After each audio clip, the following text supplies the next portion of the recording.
All right, so recently I started reading Joe Heschmeyer's book, Pope Peter, because believe it or not, I actually like hearing the other side of these debates. I really don't like living in echo chambers where you're just surrounded by people and videos and books that just continuously agree with you, right? I really don't like that. I want to be challenged, and I know many of my subscribers kind of want to be challenged too. I recognize that many of you are Catholic and Orthodox, and I find that very interesting to say the least. But maybe you kind of resonate with me here, right? Maybe you too also want to think through these issues honestly, right? And you kind of want to know whether or not the things that you believe can actually withstand scrutiny. And so, that's one of the reasons why I actually wanted to pick up Joe's book here. Now, for those who don't know, maybe those of you are new to the channel or new to this whole world of Protestant and Catholic online debates and things of that nature, Joe is actually a respected Catholic apologist, especially on YouTube. And obviously, I'm Protestant. And so there are, of course, going to be a lot of things that we disagree about. One of the biggest, of course, that being the papacy itself. But despite those disagreements, I still wanted to read this book by Joe Heschmeyer. And hopefully at some point, maybe I can give you my full thoughts on it, give you my full review on how he, of course, lays out the case for the papacy. But as I was reading through it, there was something in the very first chapter that genuinely, and I do mean genuinely, made me stop and think for a moment. Like I was sitting there on my balcony, really just pondering on some of the implications that he was mentioning there, because I really did think that they were truly profound. In fact, I would even go so far as to say that I think it's one of the most important observations that Catholics and Protestants alike really need to wrestle with. You see, in the opening chapter of Joe's book, Joe draws from an argument that many of you have probably already heard from C.S. Lewis. Now, whether or not you know this comes from C.S. Lewis is really besides the point. But you see, Lewis famously argued that Jesus really doesn't leave us with the option of merely treating him, as this good moral teacher, right? If Jesus really claimed to be God, and of course, as Christians, we would say that he did. If he really claimed divine authority, as Christians claim that he did, then all of us really have to deal with those claims, right? We can't simply take the parts that we like and ignore the parts that we don't like of his ministry. Either Jesus is who he claimed to be, or he isn't. That's really our only two options. And honestly, I think that's a fantastic point that was made by C.S. Lewis, because, you've probably seen this before. Right, there are people, who will say things like, well, I really like Jesus' teaching on this or that issue, or I think Jesus is, a very wise teacher, while all simultaneously rejecting his claims about himself. And, as Christians, we're just kind of sitting back, just sitting there thinking, well, yeah, like I hear you. I appreciate that you kind of like Jesus. He makes you feel all fuzzy inside. But Jesus really doesn't leave you with that option, now does he? You see, if he truly claimed divine authority, like again we say he did, then you kind of have to reckon with that claim. But what's really fascinating to me is actually what Joe did next with C.S. Lewis' argument. You see, Joe takes that same principle that C.S. Lewis was highlighting for us, and he actually goes on to apply it to the Catholic Church. And honestly, I actually think he was absolutely right to do so. Now, I know some of my Protestants are probably just shocked to hear me say something like that, but just hear me out for a moment, right? Because I want you to sit and think about this. If Rome is what Rome claims to be, then my friends, it is not merely one denomination among many. It is not simply one Christian tradition that just so happens to have a different set of theological conclusions. If Rome is what it claims to be, then it is the very church established by Jesus Christ himself, possessing a unique authority that all Christians are obligated to, of course, to recognize and submit to. And so if that's true, then becoming Catholic is not merely about, someone's preference. At that point, it becomes an obligation. And I really want you to pause there for a moment, because I really don't think Catholics or Protestants always appreciate just how significant that statement really is. You see, my friends, if the papacy is true, then this debate is kind of largely over, right? If Christ in fact established the Bishop of Rome as the visible head of his church, if he entrusted that office with the authority that Rome claims it possesses, then every Christian should become Catholic, just point blank, period. And it's not going to be because they personally agree with every doctrine that comes out of the Vatican. It's not going to be because they find every teaching super easy, super palatable to understand and grapple with. And it's not going to be because they just so happen to like Catholicism more than Protestantism or even Orthodoxy. But it's really going to be because that would be the authority that Christ established for the church, right? And so I think this is one of the reasons why I appreciated Joe's framing in the beginning chapters so much. You see, far too often, what I've recognized, these discussions about Catholicism really get reduced to these individual doctrines. So, people start to argue about Mary, they start to argue about the saints, they start to argue about purgatory, they start to argue about, indulgences, they start to argue about the Eucharist, so on and so forth. And, while those discussions are certainly important, Joe, I think, correctly pushes the conversation to a much more fundamental level. You see, the real question is not whether or not you like Catholicism. The real question is whether or not Rome is what it claims to be.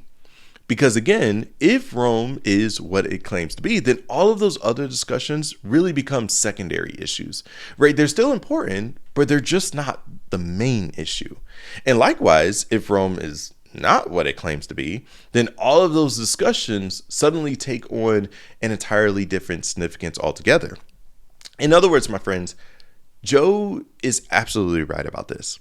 The papacy is not a side issue. The papacy is the issue. Because you see, once that question is answered, then an awful lot of other questions begin answering themselves, as you'll come to find out. And, that's what makes this discussion so important to me in the first place. And it's really not because Catholics and Protestants simply enjoy debating each other, although I'm pretty sure there's some of you who kind of do like engaging in these types of debates.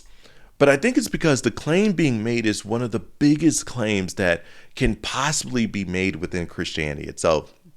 And so, the more I reflected on all of this, the more I actually realized that Joe had actually helped me explain something that I think many Catholics genuinely struggle to understand, which is, of course, why do Protestants spend so much time talking about Rome? Why do Protestants seem so concerned with evaluating this or that Catholic doctrine? Why do Protestants care so much about the papacy, right? I've encountered so many of those those questions in my comment sections. And honestly, I think the answer is found within Joe's own argument in his book, because, as I mentioned earlier, Rome doesn't merely claim to be right. Rome claims to be the authority. And therein lies the difference, my friends. You see, I just want you to think about this for a moment. You see, there are plenty of Protestant groups that hold, different beliefs that I, of course, disagree with. For example, Lutherans hold to a view of the Lord's Supper that I fundamentally reject, right? Anglicans often maintain some form of apostolic succession that I simply don't find in Scripture. Presbyterians, my brothers in Christ, brothers and sisters in Christ, they baptize infants, and I disagree with all of those positions. And so, as you can see, the Protestant world is filled with these types of disagreements, and yet you don't really see nearly the same level of attention directed towards those groups. And I think many Catholics are kind of confused as to why that is. And it's really simple. It's because those groups are genuinely arguing that their interpretation is correct. Now, that's still important, right? That shouldn't be diminished or dismissed. Right? Those claims still need to be examined. They need to be discussed. They need to be tested against the Scriptures. But I want you to notice that Rome is arguing something much bigger than that. You see, Rome is arguing that Christ, in fact, establish a particular institution. In fact, entrusted it with unique authority, and in fact, obligates Christians to submit to that authority. And my friends, that is a fundamentally different kind of claim, right? Lutherans, Anglicans, Presbyterians, like they're all not making that type of claim. That's a really big claim. You see, a Lutheran may tell me that he believes Christ is bodily present in the Eucharist. An Anglican may tell me that he believes apostolic succession is important and may see some, spirit moving throughout church history as to illuminate this doctrine or whatever the case may be, right? We could sit down, open our Bibles, and kind of work through those disagreements together, and all that is good said and done. But if you notice, neither one of them is telling me that my conscience must be bound to their particular institution because Christ established it as the supreme authority for all Christians. Like, that's generally not what's happening in these types of discussion, at least within Protestantism. Rome, however, does make that claim. And so does Orthodoxy, but we're focusing on Rome for the moment. And so that's why Rome receives a level of scrutiny that these other groups within Protestantism simply do not receive. And to be honest, this is why I've always been a little surprised whenever I see some Catholics genuinely baffled by the amount of attention Protestants give to Rome's claim. Sometimes it's almost as if they're asking, like, why are Protestants so obsessed with Catholicism? And my response to that is always the same. Like, do you not understand the magnitude of your church's claim? Joe Heschmeyer seems to understand this because, if you truly appreciate the magnitude of the claim, then the reaction by Protestants or even some Orthodox really shouldn't surprise you at all. In fact, it kind of should be expected. You see, I think this is what is really at the heart of the Catholic misunderstanding of the Protestant concern. You see, yes, we of course disagree about, these various doctrines. Yes, we debate things like justification and Mary and the saints and purgatory and the sacraments. And all of those things are important. But at the end of the day, the issue runs much deeper than any one single doctrine, really. The issue is Rome's claim to be the church. Right. The issue is that the issue is the papacy's claim to possess a unique authority established by Christ. Right. The issue is Rome's claim that Christians are obligated to submit to that authority alone. And I think once you understand that, then suddenly the Protestant concern starts making a lot more sense because, the magnitude of the claim creates the magnitude of the debate. And again, Joe Heschmeyer perfectly outlines this in his intro. He's like, look, just like with the case of Jesus, like if Jesus' claims is true, then, he is the Son of the living God. But if it's not true, then he's a charlatan, right? He's satanic or something like that, right? And it's the same thing with Rome. Like if they're true, then, they're true and we have to submit. But if they're not, then he's like, you really shouldn't be treating Rome with this type of respect or anything like that. It really should be something that should be warned against. And it's like, yeah, I think now he's kind of getting it. You see, the reason that so many Protestant apologists scrutinize Rome so heavily is because Rome's claims are so significant. And so whether or not you agree or disagree with the Protestant critique, I think Catholics should at least be able to understand what the concern is, where the concern is coming from. You see, this shouldn't feel like something that's coming out of left field here. Again, if Rome truly claims to be what it says, then people are naturally going to want to investigate that claim, to challenge that claim, to test that claim. Because again, if Rome is right, then every Christian should become Catholic. But if Rome is wrong, then the implications are enormous. And it means that Rome is a false church, right? At least from, again, the Protestant perspective. And, I think many people actually realize this. They sense this, right? They may not always articulate it in this way, but I think they can feel it, right? That's why there's so much discussion online about these topics, right? People are truly wrestling with Rome's enormous claims. But even here, I think many people on both sides of the debate can unintentionally get themselves into a bit of trouble, and that's probably understating it. But because when someone begins to seriously investigate something like the papacy, there is unfortunately this tendency to immediately jump to all of the implications before they've actually answered the question itself. Or, for example, let's say a Catholic begins wrestling with whether or not the papacy is true. What I've often noticed is that almost immediately, right, a ton of questions start flooding into their mind. Questions like, if Rome is wrong, then what happens to the church, right? If Rome is wrong, then where was the church throughout church history? If Rome is wrong, then what do I do with something like apostolic succession? If Rome is wrong, then what do I do about the church fathers? If Rome is wrong, what do I do about Christian unity? And again, I think all of those questions are very, very important questions. I don't want to dismiss them, right? They matter and they should be answered at some point in our discussion. But I want people to notice that those are downstream questions. Right. The upstream question is actually much simpler. Did Christ, in fact, establish the papacy? You see, that is the essential question, my friends, that's on the table. Because look, if the answer is yes, then the implications can be worked out afterwards. And if the answer is no, then likewise, the implications can be worked out afterwards.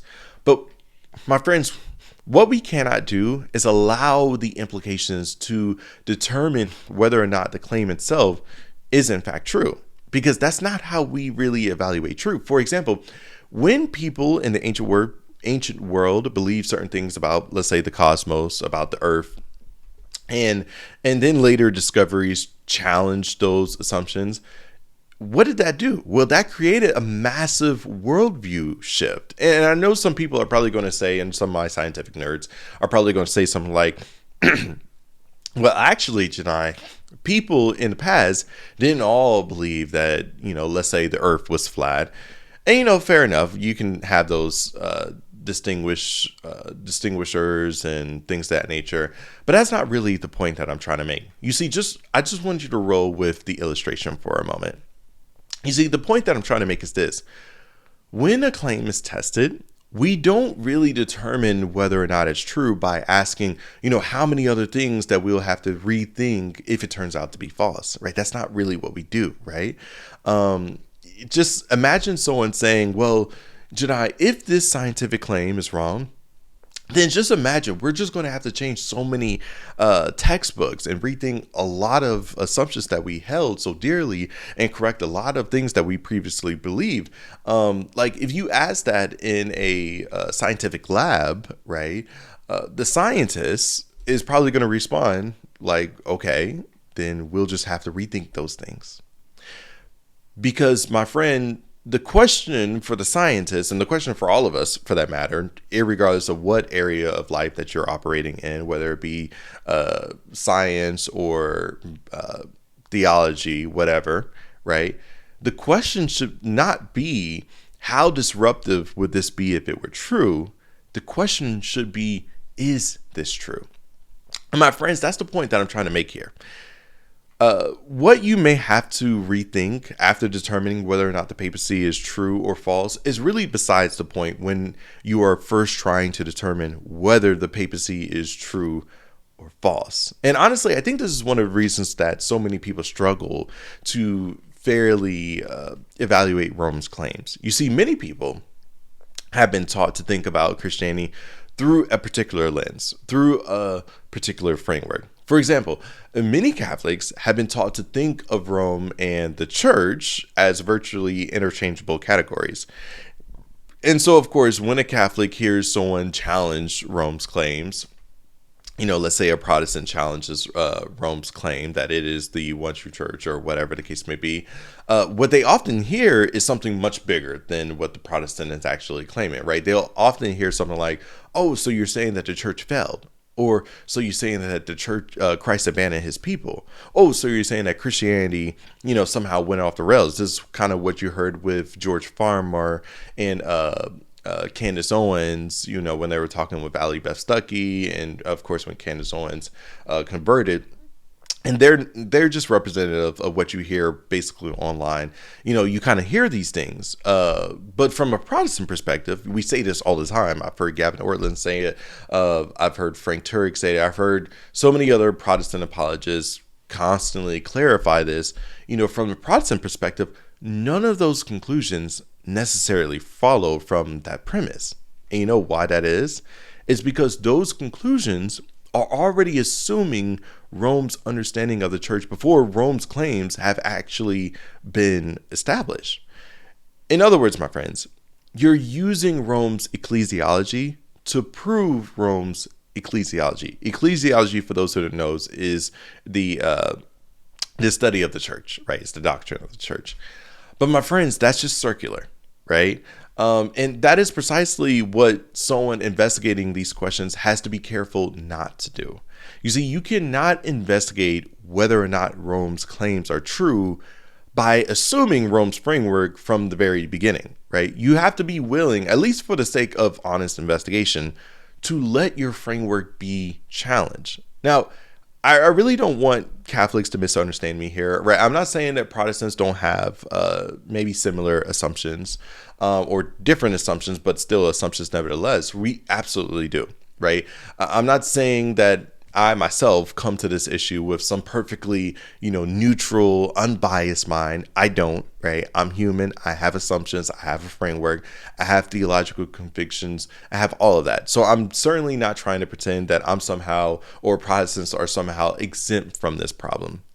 Hence why at the beginning of this, I'm saying this is something that Catholics and Protestants have to do, and Orthodox, but setting them aside for the sake of discussion, right? Rather, what I'm simply saying is that all of us has an obligation to let our assumptions be challenged by the evidence. And I think that's why I think, just Joe's chapter ultimately raises a fair question for us that every single one of us needs to answer. And it makes me think about this thing that Frank Turek said years ago, whenever he would pose questions. I think in his book, I don't have enough faith to be an atheist. And of course, he goes to different college campuses to challenge atheists. But now it seems like he challenges more than atheists. He challenges other Christians too. But he used to pose this question to atheists.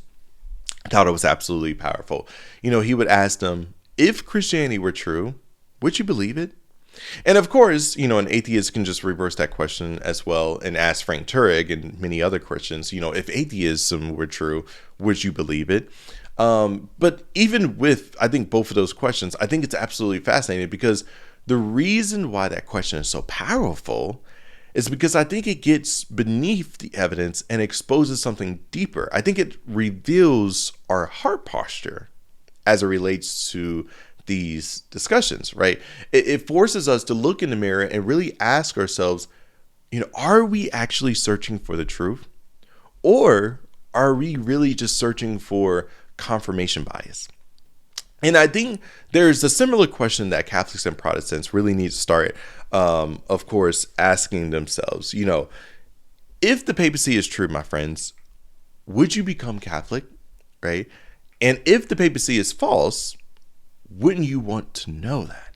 Because look, as a Protestant, I think we should be able to answer that, to the first question. I think we should be able to answer with an emphatically yes, right? If Christ really did establish the papacy, then we should want to know that as Protestants. We should want to submit to that. We should want to follow the truth wherever it leads. And this is where I actually think Acts chapter 17 is really helpful. You see, as Protestants, we often appeal to the Bereans because they, of course, search the scriptures daily to see whether or not Paul's message was true. They were called noble for doing that. We kind of use this as a place where the Bible clearly demonstrates sola scriptura. All of that's good, fine, and dandy. I think we should keep appealing to that because I think it's very important. But, sometimes I think we end up missing the posture of the Bereans.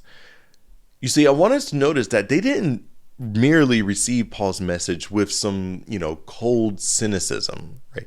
Rather, they received his word with eagerness, the scriptures say. In other words, they were excited by what Paul was saying, but they still, even in their excitement, searched the scriptures to see if those things that Paul were saying were actually so. And I really think that is exactly the posture that we should have here as Protestants, right? As Protestants, when someone like Catholics claims that Christ established the papacy, we shouldn't just scoff at that, right? We shouldn't just wave that away. We should actually be willing to ask ourselves, is this really what scripture teaches? And if it is, then we should be the first ones to at least recognize it and submit to it. But I know my Catholics are kind of getting excited here. I want you to know that the converse is true as well. If the papacy is false, then as a Catholic, I would certainly hope that you will want to know that too. Because look, at the end of the day, truth is not determined by its consequences. Truth is not determined by how uncomfortable it makes us. Truth is not determined by how many things we may have to rethink in the process if we are wrong. Truth is determined by whether or not the thing itself is true, right? And that's why, my friends, I think Joe Heschmeyer is absolutely right. This is not a small question. This is not another denominational preference. This is not choosing between different worship styles and deciding which church has, maybe the best program or whatnot. This is one of the most important theological questions a person can ever ask. If Rome is what it claims to be, and I know I sound like a broken record, but I really have to hammer this point home, then every Christian should want to know that. And if Rome is not what it claims to be, then every Christian should want to know that too. And so my encouragement to Catholics and Protestants wrestling with this question is really simple. I don't want you to let fear answer this question for you. I don't want you to let all the million different implications to try to influence this, question, how you answer this question. I don't want you to let your tradition answer the question for you. I don't want you to let, again, the consequences to answer the question for you. I want you to try to answer this question honestly. I want you to examine the evidence carefully. I want you to search the scriptures diligently, and I just want you to follow the truth wherever it leads. And so what that means, practically speaking, as a Protestant, if you're reading something like, Matthew chapter 16, and you truly see the papacy as it's defined by Rome in that passage, then don't deny it. Don't try to sidestep it. Don't try to explain it away. If it teaches, or let's say, Luke, the passage in Luke, or whatever passage that Rome likes to point to, if those passages clearly show Rome in the way that Rome, teaches it, then we should be the first to immediately acknowledge it. But conversely, if you're a Catholic and you don't see Christ establishing maybe something more than Peter's primacy among the apostles in any one of those passages that you bring up, then you should be willing to acknowledge that too. And so, like I said, my friends, I really think all of us have to be willing to be challenged on this because the answer to this question is simply too important for us to settle for anything less. But all right, guys, look, that's the video. If you enjoy conversations like these, if you enjoy, maybe how I help you think through conversations like these, please do me a favor. Please like, share, subscribe, do all of that good stuff. It really does help the channel out a lot. But until next time, guys, peace.